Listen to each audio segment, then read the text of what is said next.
तो आज मैं आया हूँ पॉलिनेटर पार्क हल्द्वानी में। तो ये इंडिया का पहला पॉलिनेटर पार्क है। तो पॉलिनेशन जिसे परागण भी बोला जाता है, जिसमें पराग के कण एक फ्लावर से दूसरे फ्लावर में ट्रांसफ़र होते हैं। और ये बोला जाता है कि 75 to 90% जो हमारा जितने भी पौधे हैं उनको पॉलिनेशन की ज़रूरत पड़ती है एक हेल्थी इकोसिस्टम के लिए। तो अगर पॉलिनेशन नहीं होगा तो आप समझ सकते हैं काफ़ी प्लांट और फ्लावर बिल्कुल वाइनिश हो जाएंगे अर्थ से। तो जैसे आप पार्क में एंटर करेंगे तो डिस्क्रिप्शन में आप पूरा इन्फॉर्मेशन दिया हुआ है इस पार्क के बारे में। तो मेनली मैं हाईलाइट करूँगा सिग्निफिकेंस। आप देख सकते हैं इसका कितना सिग्निफिकेंट है अपने इकोसिस्टम पे। Somewhere between 75 and 90% of all flowering plants on the earth need help with pollination for which they need pollinators. तो 180,000 डिफरेंट प्लांट स्पीसीज़ हैं जो जिसमें पॉलिनेशन होता है। तो ये पॉलिनेटर्स जो हैं 35% ऑफ ग्लोबल एग्रीकल्चर लैंड और 87 of the leading food crops को सपोर्ट करते हैं। तो अगर पॉलिनेटर्स नहीं होंगे तो आप सोच सकते हैं कि जो 87 लीडिंग फूड क्रॉप्स की बात कर रहे हैं वो बिल्कुल वैनिश हो जाएंगे। जो थ्रेट्स हैं, राइट, तो अभी जो पॉलिनेटर है उनकी पॉपुलेशन डिक्लाइन हो रही है। तो मेन कॉज क्या है, जैसे पॉल्यूशन है, ओवर यूज़ और pesticides and insecticides, disease and change of climatic patterns. तो ये सब अफेक्ट करते हैं पॉलिनेटर्स के लाइफ साइकिल को। काफ़ी स्पीसीज़ एक्चुअली वैनिश हो चुकी हैं अर्थ से।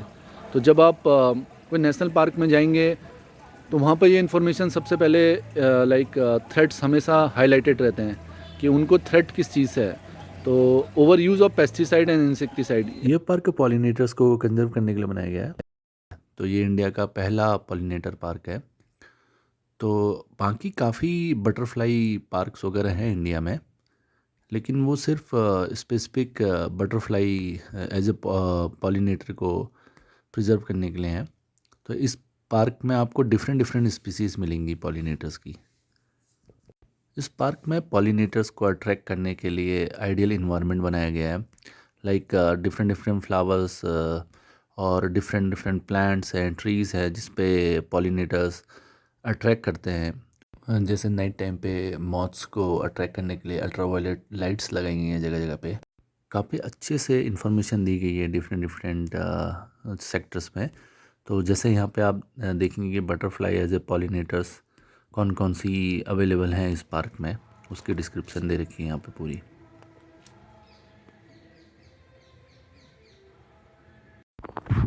यहाँ पे कुछ इन्फॉर्मेशन दी गई है पॉलिनेटर्स पे। तो ये डिफरेंट डिफरेंट पॉलिनेटर्स हैं: bees, butterflies, wasps, moths, beetles, flies, birds, bats, wind. Wind भी एक पॉलिनेटर है। लाइक विंड के through pollen from one place to another travel करता है। और ह्यूमन भी एक हैंड पॉलिनेशन बोलते हैं उसको। तो ह्यूमन भी पॉलिनेशन में हेल्प कर सकते हैं। ये सामने जो दिख रहा है वहाँ पे हनी बीज के लिए हैबिटेट क्रिएट किया गया है। और जो हनी बी की एंडेमिक स्पीसीज़ है एपिस सेरेना इंडिका, हो उसके लिए खासकर यहाँ ध्यान रखा गया है कि उस स्पीसीज़ को बचाया जा सके। वैसे हनी बी की काफ़ी स्पीसीज़ हैं, यूरोपियन है, डिफरेंट डिफरेंट है जो हनी जिसे निकाला जाता है। तो जो इंडियन है हनी बी की स्पीसीज़ वो एंडेमिक स्पीसीज़ में आती है, अभी लगभग ख़त्म होने के कगार पे है। तो यहाँ एक कोशिश की गई है कि कैसे स्पीसीज़ को बचाया जा सके। अभी इस पार्क का मेन फोकस बटरफ्लाई और हनी बीज पे है, क्योंकि वो सबसे एफिशिएंट पॉलिनेटर्स होते हैं। और भी काफ़ी पॉलिनेटर्स हैं, जैसे मैं आपको स्टार्टिंग में बता रहा था कि डिफरेंट टाइप्स ऑफ बर्ड्स हैं, इंसेक्ट्स हैं। तो यहाँ का फोकस मेनली बटरफ्लाई और हनी बीज पे है। इस पार्क का इनॉग्रेशन बटरफ्लाई एक्सपर्ट पीटर स्मेटेचेक, तो इन्होंने इसका इनॉग्रेशन किया था। तो थोड़ा और इन्फॉर्मेशन देता हूँ पॉलिनेशन पे। तो पॉलिनेशन जो स्टार्ट होता है वो होता है मूविंग पॉलन से। तो फ्लावर के ऊपर एक पॉलन रहता है। कभी आपने देखा होगा बटरफ्लाई और हनी बी उस फ्लावर के ऊपर रहती है। तो उस टाइम पे जो मूविंग पॉलन होता है तो वो पॉलिनेटर के बॉडी में लग जाता है। और जब पॉलिनेटर ट्रांसफ़र करते हैं एक प्लांट से दूसरे प्लांट में, तो वो जो पॉलन होता है तो वो anther part of the plant से stigma of the another plant में ट्रांसफ़र हो जाता है।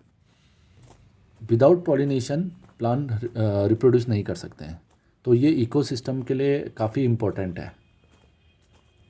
तो पॉलिनेटर्स के ग्रो होने के लिए एक यूनिक इन्वायरमेंट होना चाहिए जिसमें डिफरेंट फ्लावर स्पीसीज़ हों, और नाइट टाइम पे फ्लाइज और मॉथ्स को अट्रैक्ट करने के लिए अल्ट्रावायलेट लाइट्स लगाई गई हैं जगह जगह पे, और वाटरी एरिया हो ताकि वो सॉल्ट वगैरह ले सकें वहाँ से, जैसे कि राइट साइड में आपको दिख रहा होगा, तो जितना भी वाटर डिपॉजिट हो सके। और कोशिश की गई है कि ज़्यादा से ज़्यादा इन्वायरमेंट फ्रेंडली बनाया जाए ताकि वो यहाँ पर अट्रैक्ट हों। तो ये देखिए यहाँ पे ग्रास लैंड में पूरा मडी एरिया है, तो बर्ड्स वगैरह आती हैं यहाँ पे डिफरेंट स्पीसीज़ की। तो कोशिश की गई है कि जितना हो सके उनको अट्रैक्ट किया जाए यहाँ पे। तो अभी अंडर कंस्ट्रक्शन ही है पार्क, तो मैं देख रहा था अभी एरिया काफ़ी एक्सटेंड हो रहा है, तो आने वाले टाइम पे इसको फुली ओपन किया जाएगा।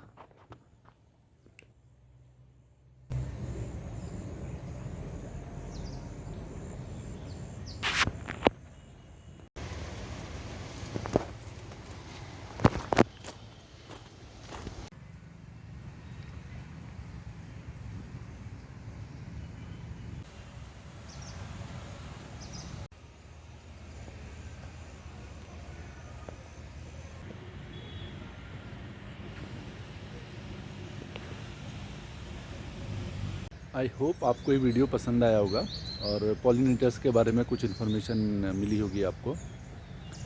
जब भी आप हल्द्वानी आए तो विज़िट कीजिए, तो मेन गेट पे परमिशन लेके आप आ सकते हैं इस पार्क पे। And thanks again for watching, bye.